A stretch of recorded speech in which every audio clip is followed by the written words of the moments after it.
पापा सैलरी मिल गई मुझे, पूरे 7,000 रुपये। तो बेटा मुझे 10,000 रुपये। अब सबसे पहले एक काम करेंगे, किराने वाले के पैसे दे देंगे और बिजली का बिल दे देंगे और बेटा मकान का किराया भी दे देंगे। अच्छा हुआ ना पापा, सही टाइम पे सैलरी मिल गई, अब सारे काम हो जाएंगे। आप लोगों को सैलरी मिल गई? जी साहब, मिल गई सैलरी। अच्छा, आप मुझे बताओगे कि आपको कितनी कितनी सैलरी मिली है? साहब मुझे 7,000 मिली और पापा को 10,000। इतना कम? आप लोगों की सैलरी इतनी ही है? हाँ साहब जी, हमारी सैलरी इतनी है। मेरी 10 है, इसकी 7 है। अच्छा, कहीं ऐसा तो नहीं है कि आप लोगों ने छुट्टी की हो और उसके पैसे कट गए हो? साहब जी, हमने कोई छुट्टी नहीं की, हम रोज काम पे आते हैं। आप दोनों एक काम करना, अभी थोड़ी देर बाद मैं अपने कैबिन में बुलाऊंगा, तो आ जाना। अरे क्या हुआ साहब जी, हमसे कोई गलती होगी साहब? नहीं नहीं, कोई गलती नहीं हुई है, बस मुझे कुछ पता लगाना है। जब तक मैं ना बोलूं घर मत जाना। ठीक है साहब जी।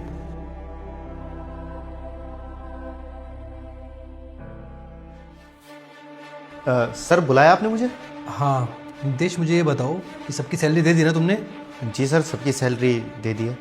अच्छा, वो जो मेरे ड्राइवर हैं और एक वो लेडी गार्ड है, उनकी सैलरी कितनी है? सर जो आपके ड्राइवर है उनकी सैलरी 15,000 रुपये है और जो लेडी गार्ड है उनकी सैलरी 10,000 रुपये है। तो उनकी पूरी सैलरी दे दी ना तुमने? हाँ सर, सैलरी दे दी है मैंने। आप ये सब क्यों पूछ रहे हैं? एक बार इधर आना। जी साहब जी। आप लोगों की सैलरी कितनी है एक बार बताना जरा। साहब जी, मेरी सैलरी 10,000 रुपये है। अब साहब मेरी 7,000 है। जब इनकी सैलरी 15,000 रुपये और उनकी 10,000 रुपये है, तो इनको 10,000 रुपये और उनको 7,000 रुपये क्यों दिए? इसका मतलब तुम सैलरी में से पैसे खा रहे हो। सर एक्चुअली बात क्या है ना, मैं बताता हूँ आपको। मुझे ना इन लोगों से कुछ पैसे लेने थे, इन्होंने एक बार मुझसे उधार लिए थे। मैं कर रहा हूँ ना सर से बात, आप लोग बाहर जाओ, मैं सर से बात करके आता हूँ। वो बाहर नहीं जाएंगे, जो भी बात होगी ना इनके सामने ही होगी, ताकि इनको पता चले कि इनके साथ कितना गलत हो रहा है। साहब जी झूठ बोल रहे हैं ये। इन्होंने मुझे बताया था तुम्हारी सैलरी 10,000 रुपये है और ये हर महीने मुझे 10,000 रुपये ही देते हैं। अरे सर, ये लोग ना झूठ बोल रहे हैं, लालच है इन्हें पैसों का। जो इन्हें सैलरी मिल रही है उसमें इनका पेट नहीं भर रहा, और चाहिए इनको, बस और क्या। अच्छा, ये लोग झूठ बोल रहे हैं। एक बार इनकी सैलरी की ट्रांजैक्शन दिखाना मुझे। सर वो एक्चुअली ट्रांजैक्शन का तो नहीं है कुछ भी, वो कैश पेमेंट की थी ना, इसलिए। कैश में दी है? जब सबकी सैलरी ऑनलाइन पे होती है तो इनको कैश में क्यों?